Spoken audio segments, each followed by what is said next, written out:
মাত্র 2 থেকে 3 মিনিটের মধ্যে রেডি করে নিন একদম সিম্পল রূপচাঁদা ভাজা। গরম গরম রূপচাঁদা ভাজা, তার সাথে গরম ভাত, অসাধারণ কম্বো। আসেন ডাইরেক্ট রেসিপিতে আমরা ঢুকে যাই।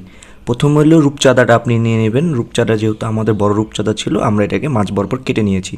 এরপরে হলুদ গুঁড়া, মরিচ গুঁড়া, লবণ এবং হলো তার সাথে আমাদের সরিষার তেল, একদম খাঁটি সরিষার তেল আমরা এখানে ইউজ করে, এবং লেবুর রস।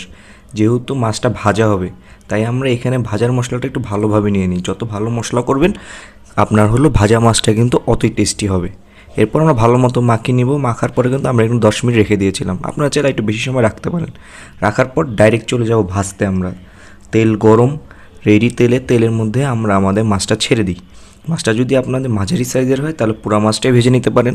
যেহেতু আমাদের রূপচাঁদাটা একটু বড় ছিল, তাই আমরা মাছ বরাবর কেটে নিয়েছি। এরপর ভাজা শুরু। দেখেন এক পাশ কিন্তু ভাজা হয়ে গেছে, মাছটা আমরা ঘুরিয়ে নিলাম ওই পিট করে। মাছটা ভাজা চলতেছে। রূপচাঁদা মাছ ভাজাটা কিন্তু খুব জোস। আপনি হলো রূপচাঁদা, তার সাথে মাছের যে তেলটা বেরোয়, ওই তেল, লবণ এবং লেবুটা একসাথে রাখবেন। এটা একটা কম্বো, খুব জটিল হবে গরম ভাতের সাথে। কিন্তু এখানে আমরা আরেকটা জিনিস অ্যাড করতে পারি, সেটা হলো ভাজা মাছের সাথে সাইড আইটেম। সাইড আইটেমটা কিন্তু খুবই ইম্পর্টেন্ট, কারণ গরম গরম ভাতের সাথে সাদা ভাত যেহেতু আমরা খাবো, ওইটা কিন্তু অনেক ভালো লাগবে। এই জন্য আম্মু একটা সাইড আইটেম দুইটা নেই আমরা। প্রথমে আম্মু আলুর সাইজের বেগুন কয়টা কেটে নেয়, এবং তার সাথে সাথে হলো কয়টা আলুর পিস দেয়। এটা হলো আপনার যে মশলাটা দিয়ে আমরা ম্যারিনেট করি রূপচাঁদা মাছটাকে, সেই মশলাটা দিয়েই এটা করে নিয়েছি।